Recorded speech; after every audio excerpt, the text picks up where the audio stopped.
नमस्कार, मैं हूं केशव पंडित और आप देख रहे हैं देश का तेजी से बढ़ता है टीवी न्यूज चैनल। इस वक्त आप देख रहे हैं हमारा खास प्रोग्राम लाइव इंटरव्यू और हमारे साथ जो है आज जुड़े हैं डॉक्टर अबरल मलिक साहब, भाजपा नेता है, भाजपा प्रवक्ता है। बहुत बहुत स्वागत है आपका मलिक साहब। जी बहुत बहुत धन्यवाद।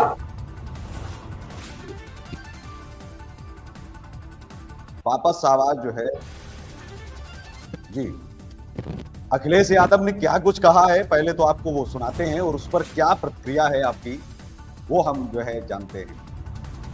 तब आएंगे। अब तो महफिल यूपी में ही सही नहीं, इलेक्टोरल बॉन्ड की बात आई है, बीजेपी का बैंड बज गया। बेरोजगारी का जवाब क्या है? ये जो हिंदुस्तान पाकिस्तान की बातें कर रहे हैं, बताओ बेरोजगारों को नौकरी क्यों नहीं दी? पेपर लीक हो रहा, न वो बॉल फेंक पाएंगे न बैट घुमा पाएंगे। अगर पहली बॉल पे छक्का ना मारा तो हम समाजवादी लोग नहीं हैं, और 6 की 6 बॉलों पे छक्का मारेंगे। अरे सब आएंगे। अब तो महफिल यूपी में ही सही नहीं। और इसलिए भी कि देखो ना, बीजेपी वालों की भाषा क्या है। ये भाषा इसलिए है क्योंकि इन्होंने अपने कारोबारियों की मदद की। जब से इलेक्टोरल बॉन्ड की बात आई है, बीजेपी का बैंड बज गया। इलेक्टोरल बॉन्ड आने के बाद क्या इनका बैंड नहीं बज गया? इन्होंने अपने कारोबारियों की मदद की और उसी की वजह से ज्यादा मुनाफा कमाने दे रहे हैं। जो लोग ज्यादा मुनाफा कमाएंगे, जो कारोबारियों से चंदा वसूलेंगे, वो चंदा नहीं है, वो वसूली है। क्या उससे महंगाई नहीं बढ़ेगी? जो लोगों से इन्होंने चंदा वसूला के नाम पर वसूली की है, क्या उससे महंगाई नहीं है? और बेरोजगारी का जवाब क्या है? ये जो हिंदुस्तान पाकिस्तान की बातें कर रहे हैं, बताओ बेरोजगारों को नौकरी क्यों नहीं दी? पेपर लीक हो रहा, ये पेपर लीक कर रहे हैं। और फिर मैं अपने पत्रकार साथियों से कहूंगा, सुनने में आया है हमारे सीमा का लेह लद्दाख के इलाके का एक सांसद भारतीय जनता पार्टी का, वो भारतीय जनता पार्टी छोड़ के जा रहा है। सोचिए आप, वहाँ आंदोलन कितने दिनों से चल रहा है। एक व्यक्ति और पूरे वहाँ के लोग 21 दिन वहाँ पर आंदोलन किए, भूखे प्यासे बैठे रहे, 21 दिन की भूख हड़ताल की। और रिजांगला जो हमारी पहचान थी हमारे फौजियों की, वो बताओ रिजांगला छीन ली। क्या देश को कमजोर बना रहे हैं? इनके धोखे में ना आए। ये 6 की 6 बॉल पर छक्का मारेंगे और महफिल भी उत्तर प्रदेश में सजाएंगे। बेरोजगारी का भी आरोप लगाया है। अखिलेश यादव ने कहा है कि इलेक्टोरल बॉन्ड पर तो भाजपा का बैंड बज गया है। क्या कहेंगे आप? इनके पास कोई आंकड़ा है तो उठाए। इनके पास कोई कभी आंकड़ा होता ही नहीं है, ना इन्हें आंकड़ों से कोई रिश्ता है। ये जानते कुछ नहीं है और बोलते हर विषय पर है। ये गरीबों के संबंध में कुछ नहीं करना चाहते। इनकी सरकार उत्तर प्रदेश में रही, यही मुख्यमंत्री हुआ करते थे जिस समय मुजफ्फरनगर दंगे हुए। माफियाओं को इनकी सरकारों में बढ़ावा मिला। समाजवादी पार्टी की सरकार हुआ करती थी, अतीक अहमद और मुख्तार अंसारी को किस प्रकार से बढ़ावा दिया करती थी वो सबको मालूम है। ये मुख्तार अंसारी को, अतीक अहमद को बढ़ावा देने वाले लोग हैं। ये माफियाओं को, गुंडों को बढ़ावा देने वाले लोग हैं। गुंडों और माफियाओं को गले लगाने वाले लोग हैं। यही वो समाजवादी लोग हैं जो परिवारवादी लोग हैं। ये समाजवाद का नाटक करते हैं और असल में परिवारवादी लोग हैं। ये कौन सा समाजवाद है? सारे परिवार को राजनीति में लेकर बैठे हुए हैं। राजनीति में आगे बढ़ाने का कार्य इनके द्वारा अपने पूरे परिवार को किया गया। ये कौन सा समाजवाद है? ये परिवारवादी लोग हैं। ये समाजवादी नहीं है, परिवारवादी है। ये समाजवाद नहीं है, परिवारवाद है। ये भ्रष्टाचार को बढ़ावा देने वाले लोग हैं। ये जातिवाद की बात करने वाले लोग हैं। हम जातिवाद, परिवारवाद, भ्रष्टाचार से सख्त नफरत करने वाले लोग हैं। हम जातिवादी लोग नहीं है, हम परिवारवादी लोग नहीं है, हम भ्रष्टाचारी लोग नहीं है। और जिस प्रकार से इनकी सरकार के द्वारा जब ये मुख्यमंत्री हुआ करते थे, उस समय केवल और केवल भ्रष्टाचार होता रहा, बिचौलियों को बढ़ावा मिलता रहा। हमने बिचौलियों को समाप्त करने का कार्य किया। पहले रुपया घिसा करता था। कांग्रेस की सरकार जब हुआ करती थी तो रुपया नीचे पहुंचता घिस जाया करता था। और ये मैं नहीं कह रहा हूं, इनके प्रधानमंत्री कहा करते थे।